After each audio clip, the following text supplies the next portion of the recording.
₹1 ఖర్చు లేకుండా మూర్తి స్టోర్ సిటీలో ప్లాట్ ను పొందండి. 1 plot free for every 10 plots sold.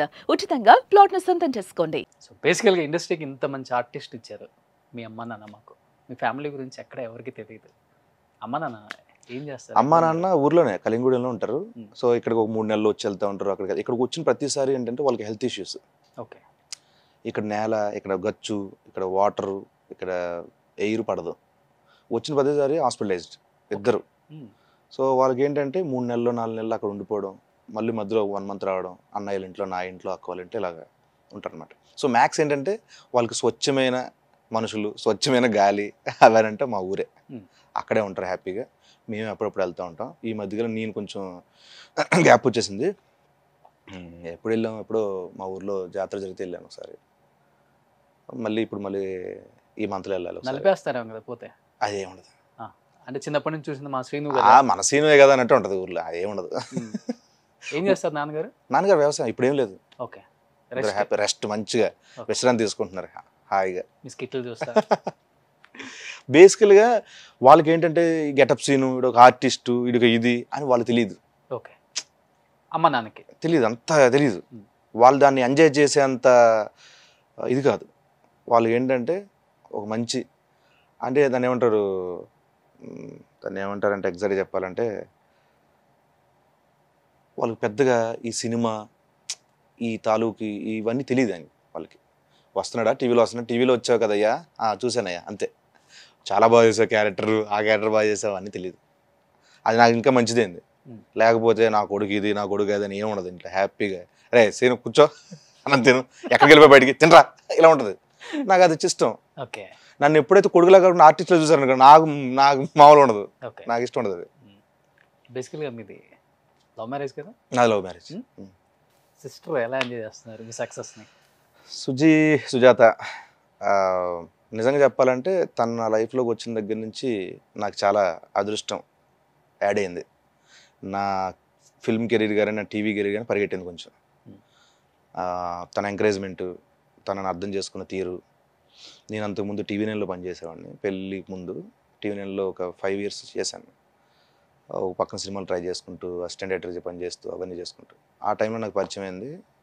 పరిచయం అయిన దగ్గర నుంచి, మ్యారేజ్ అయిన తర్వాత దగ్గర నుంచి ఇంక నేను వెనక్కి చూసుకోలే. ఎంతో కొంత ఒక మిడ్ రేంజ్లోనే మంచిగా నా ఫ్యామిలీని అందరినీ బాగా చూసుకుంటున్నాను. నా కెరీర్ని హ్యాపీగా వెళ్తుంది, సాఫీగా వెళ్తుంది. తన వల్లే. తను ఈ మధ్యన కూడా తను ఇండిపెండెంట్గా జాబ్ మానేసింది. సాఫ్ట్వేర్ తను జాబ్ మానేసి ఒక 4-5 years అవుతుంది. అప్పటి నుంచి కూడా గార్మెంట్స్ ఆన్లైన్ బిజినెస్ చేస్తుంది. బొటిక్ సుజిశ్రీన్ కలెక్షన్ అని. తన దాంట్లో బిజీ ఉంది హ్యాపీగా. తనే బాస్ దానికి ఇప్పుడు. సో షీఈస్ వెరీ, అంటే చాలా హ్యాపీ. ప్రతిసారి అంటది, నువ్వు నిజంగా ఎక్కడో నా అక్కతో ఎక్కడో తొక్కేవు ఏమండి మీరు, ఎందుకంటే లేకపోతే ఆయన చిరంజీవి గారు మిమ్మల్ని అంత బాగా చూసుకోవడం ఏంటి, అంత రిసీవ్ చేసుకోవడం ఏంటి, నాగబాబు గారు మీతో అలా ఉండడం ఏంటి, నిజంగా చాలా అదృష్టం. మ్యారేజ్ డేకి అప్పుడు నాది మ్యారేజ్ డే ఉంటే తీసుకెళ్ళా సార్ దగ్గరికి. తీసుకెళ్తే సారు వీడియో కాల్ చేసి మరి మేడంకి, సూర్యకమ్మ గారు ఇంట్లో లేకపోతే ఫోన్ చేసి ఆ బట్టలు ఎక్కడ పెట్టాం, అక్కడ పెట్టాం, ఇవి ఎక్కడ పెట్టాం, ఫోన్ చేసి అవన్నీ తీసి మాకు పెట్టారు. ఆ రోజున సార్ ఒక్కరే ఉన్నారు ఇంట్లో. అప్పుడు పెట్టి నేను వచ్చేస్తుంటే సీను, ఇప్పుడు కాదు, ఒక 2 years back, 1 year back exactly, Seenu మనం విజయవాడ వెళ్తున్నాను సరదాగా, చార్టెడ్ ఫ్లైట్, నేను తీసుకెళ్దాం అనుకుంటున్నాను రా సరదాగా రా అని చెప్పి అప్పుడు అన్నారు. అది నెమ్మదిగా ఏదో బిజీలో పడి మర్చిపోయారు. అది మళ్ళీ ఇప్పుడు అది గుర్తుపెట్టుకొని వాడికి మాట ఇచ్చాను కదా అని చెప్పి తీసుకెళ్ళారు. సూపర్. అది ఎప్పుడు మర్చిపోరు.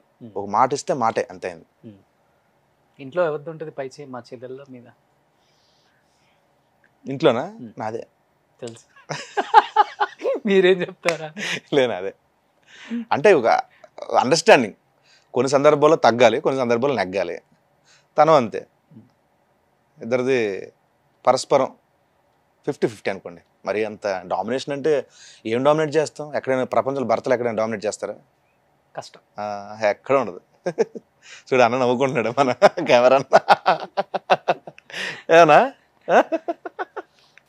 ఇండస్ట్రీకి వచ్చిన తర్వాత ఒక్కటి ఎవరికైనా కానీ స్ట్రగ్లింగ్ పీరియడ్ అనేది లైఫ్లో మర్చిపోకుండా ఉంటుంది. మనం రేపొద్దున ఒక తాజ్ మహల్ లాంటి ఇల్లు కట్టి ఉన్నా కానీ ఆ మంచం మీద పడుకున్నప్పుడు గుర్తుంటుంది అది. అలా మీకు ఏదైనా ఉందా లైఫ్లో ఇప్పటివరకు ఫ్యాన్స్ తెలియంది, ఎవరికి తెలియంది? మ్యాక్సిమం చాలా ఇంటర్వ్యూలో చెప్పాను. అలాంటిది నాకు 2 సందర్భాలు జరిగింది. ఒకటి ఆ, ఇంకా ఇంకా రావేమో, నేను ఆడిషన్కి వెళ్ళినప్పుడు నన్ను బాగా ఇచ్చేశారు. ఆ చేయనప్పుడు సూసైడ్ థాట్స్ వచ్చినాయి నాకు. తర్వాత మళ్ళీ నా ఫ్రెండ్స్ అందరూ మోటివేట్ చేసి ఇది చేశారు. తర్వాత వచ్చేసి ఒక షూటింగ్ అప్పుడు భోజనం చేస్తూ ఉంటే ఒక ఆయన తిట్టాడు. ఆ రెండు చాలా బాధ అనిపించినాయి. అండ్ అవే నాలో ఫైర్ని నింపాయి. ఓకే. నాకు నేను ఇన్స్పైర్ అయ్యేలా చేసిన 2 సందర్భాలు అవి కదా. నువ్వు రేపు పొద్దున్న నువ్వు ఇక్కడ కూర్చుంటే వాళ్ళు వచ్చి వడ్డిస్తా, ఆ స్థాయికి రారా. ఏమీ తెలియకుండా ఎందుకు తింటున్నావు ఇక్కడ, నువ్వెవరో తెలియదు ఇక్కడ, ముందు నువ్వు తెలుసుకునే కష్టపడు అని చెప్పి నాకు నేను మోటివేట్ చేసుకున్నా. ఆ 2 సందర్భాలు నిజంగా నా మలుపు అన్నట్టు చెప్పాలి. అవే నన్ను మోటివేట్ చేసాయి నిజంగా, కసిపెంచే. అదొకటి. మ్యాగీ, నా ఫ్రెండ్ మ్యాగీ నేను కలిసి ఉండేవాళ్ళం నాగోల్లో. ఒక చిన్న ఫామ్ హౌస్ లాగా ఉండేది. అది ఫామ్ హౌస్ కాదు, చిన్న రేకుల షెడ్, దాంట్లో ఉండేవాడిని అనమాట. ఇద్దరం. బాత్రూమ్కి డోర్ ఉండేది కాదు, పాట పాడుకుంటే వెళ్ళేవాళ్ళం లోపలికి. ఏ కుక్కలకి ఎక్కలు వచ్చేసి లోపలికి. అలాంటి ఏరియాలో అలాంటి హౌస్లో ఉన్నప్పుడు వాడు నన్ను దగ్గర తీసుకొని నన్ను ఆఫీసుల చుట్టూ తిప్పేవాడు అనమాట, మ్యాగీ అని. అక్కడ ఒకరోజు వాడు ఊరు వెళ్ళిపోయాడు, నిర్మల్లో ఉన్నాడు, ఊరు వెళ్ళాడు. నా దగ్గర డబ్బులు లేవు, నేను ఎవరిని అడగలేను. అన్నయ్య అప్పటికే నాకు హెల్ప్ చేస్తున్నాడు. ఒక పక్కన ఇంటికి పంపించాలి, ఒక పక్కన వాడు చూసుకోవాలి, నాకు ఇవ్వాలంటే కష్టం వాడు కూడా. ఇంకా నా దగ్గర డబ్బులు లేవు. ఫోన్ చేద్దామంటే ఎక్కడో ఇబ్బంది పెట్టద్దులే అని చెప్పి అలా ఉన్నాను. తినట్లేదు. అప్పటికే 1.5 2 days అయిపోయింది. ఆకలేస్తుంది, ఏం అర్థం కావట్లేదు. ఆ ఇంటి పక్కన దానిమ్మ చెట్టు ఉండేది. నైట్ 11 గంటలకు ఎప్పుడో కోసుకొని తిన్నాను 2. అవి పిందెలు. ఓకే. నూరంతా ఇదైపోయింది. నాకు ఆ రోజు ఏడ్చాను. ఆకలి విలువ తెలుసు, ముఖ్యంగా ఆకలి దెబ్బ తెలుసు. అది చాలా నేర్పించింది. ఎంత నీకు కడుపు నిండినా, ఎన్ని అవకాశాలు ఉన్నా ఒళ్ళు దగ్గర పెట్టుకొని నేలకి అతుక్కొని ఉండాలి అని చెప్పింది. అవన్నీ నాకు ఇప్పటికీ గుర్తుంటాయి. అవి అలారం నాకు ఇప్పుడు. అప్పుడు చెప్పటం కదా, ఇప్పుడు చెప్పిన గ్రేట్ అది. Thank you. అలాంటి స్థాయి నుంచి ఈరోజు కొన్ని 100 కోట్లు సంపాదించిన గెటప్ సీన్ అని బయట అనుకునే స్థాయికి వచ్చాను. నిజంగా అంటే అదృష్టం అంతే. అదంతా కేవలం నన్ను ఇన్స్పైర్ చేసిన పర్సన్స్, నన్ను ఇన్స్పైర్ చేసిన స్టార్స్, మెగాస్టార్, తర్వాత నేను ఇక్కడ వచ్చినప్పుడు నాకు హెల్ప్ చేసిన నా ఫ్రెండ్స్, నా పిన్ని బాబాయ్, వీళ్ళందరూ, ఎక్కడెక్కడ ఏ సంస్థలో అయితే పనిచేసిన వాళ్ళందరూ కూడా స్టార్టింగ్లో కొన్ని ఆఫీసులో చిన్న జాబులు చేస్తూ బతుకుంటూ వచ్చేసా. 2000 శాలరీ, 1500 శాలరీ, 3000 శాలరీ, అలా అక్కడ నా ప్రయాణంలో అందరూ నాకు హెల్ప్ చేశారు. అండ్ ఫైనల్గా ఏంటంటే, నాకు ఈ రోజున ఇక్కడ ఇలా మాట్లాడుతున్నాను, నాకు ఇన్ని గుర్తింపు అనేది వచ్చిందంటే నిజంగా కేవలం మదర్ జబర్దస్త్ వల్ల. సూపర్. అంటే తల్లి జన్మనిచ్చింది, ఈ తల్లి పునర్జన్మనిచ్చింది, ఆర్టిస్ట్గా పుట్టించింది. ఇది ఎప్పటికీ మర్చిపోలేను. బ్లడ్లో ఉందా ఆర్టిస్ట్, లేకపోతే ఆర్టిస్ట్ లక్షణాలు, యాక్టింగ్ లక్షణాలు? ఇన్ని గెటప్స్ వేయడానికి ఇన్స్పిరేషన్ అంటే ఎక్కడో కీ పాయింట్, కీ రోల్ ఉంటుంది కదా? ఉంది. ఫస్ట్ ఇన్స్పిరేషన్ చెప్తాను. ఫస్ట్ ఇన్స్పిరేషన్ ఏంటంటే, ఆర్టిస్ట్ అవ్వాలి అనేది కాకుండా దాని మీద ఎక్కడో తెలియని ఒక చిన్న కనెక్టింగ్, ఇలాగ మన మగధీరలో అలా ఉండదు కదా, అలాంటిది ఎక్కడ జరిగిందని నాకు. మా ఊర్లో సాంఘిక నాటకాలు వేసేవాళ్ళు. మా ఊర్లో కళా పోషకులు ఎక్కువ, కళాకారులు ఎక్కువ, కళా పోషణ ఎక్కువ. ప్రతి పండక్కి లక్ష్మణరావు గారని, రఘుప్రసాద్ గారని, మురళీ గారని, ఇలా చాలామంది ఉండేవాళ్ళు. సూరిబాబు గారు, సూరి గారు అని చెప్పి, కృష్ణ గారు, బడ్డిగుడి కృష్ణ గారు, ఇలా చాలామంది మా దాంట్లో ఉండేవాళ్ళు. వాళ్ళందరూ చాలా పెద్దవాళ్ళు, మేము చాలా చిన్న బుడ్డలు ఉన్నప్పుడు. ఓకే. సో నేను వాళ్ళు డ్రామాలు వేస్తుంటే క్యారెక్టర్ వేస్తాను అడిగి ఉన్నాయి లక్ష్మణరావు గారిని. ఒక క్యారెక్టర్ వేస్తాను అడిగాను. వాళ్ళు ఏదో సరదాగా అడుగుతున్నాను అనుకునేవాళ్ళు. అప్పుడు నాటకాలు చూసి ఈ కింద మా ఊరు అందరూ విజులు కొట్టి చప్పట్లు కొడతా ఉంటే, అరే స్టేజ్ ఎక్కి ఇలా పర్ఫార్మ్ చేసి చప్పట్లు కొడతారా? ఎందుకంటే నేను ఎప్పుడు చప్పట్లు చూడలే. ఏదో స్కూల్లో ఎవరైనా బాగా పాడితే చప్పట్లు కొట్టడం తప్పించి అంత జోష్ని చూడలే. ఓహో, ఆర్టిస్టే బాగుంది. అలాగా మా ఊళ్ళో సినిమాలు వేసే వరకు దాన్ని ఇలా అగ్గిపెట్టి తీసి పెట్రోల్ వేసి వెలిగించింది మాత్రం చిరంజీవి గారు. సూపర్. నువ్వు బర్న్ చేస్తారు నన్ను. ఎస్, నువ్వు పిలుస్తుంది, ఆయన పర్ఫార్మెన్స్ అని పిలుస్తూ ఉంటాయి. నువ్వు చెయ్యి, ఆర్టిస్ట్ అవ్వు, నువ్వు డాన్సర్ అవ్వు, నువ్వు మ్యూజిక్ కొట్టు, రైటర్ అవ్వు.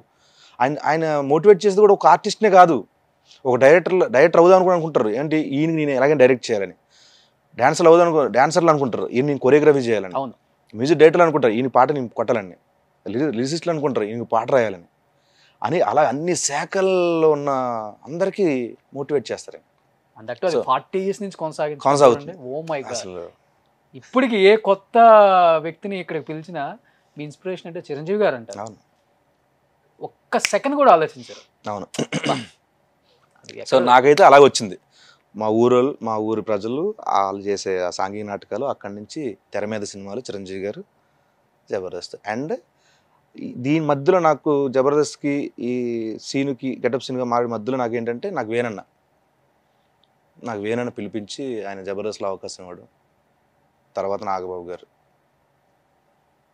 జబర్దస్త్ అంటే గెటప్ సీన్ అంటే జబర్దస్త్ అమ్మా అనే స్థాయికి వచ్చాం.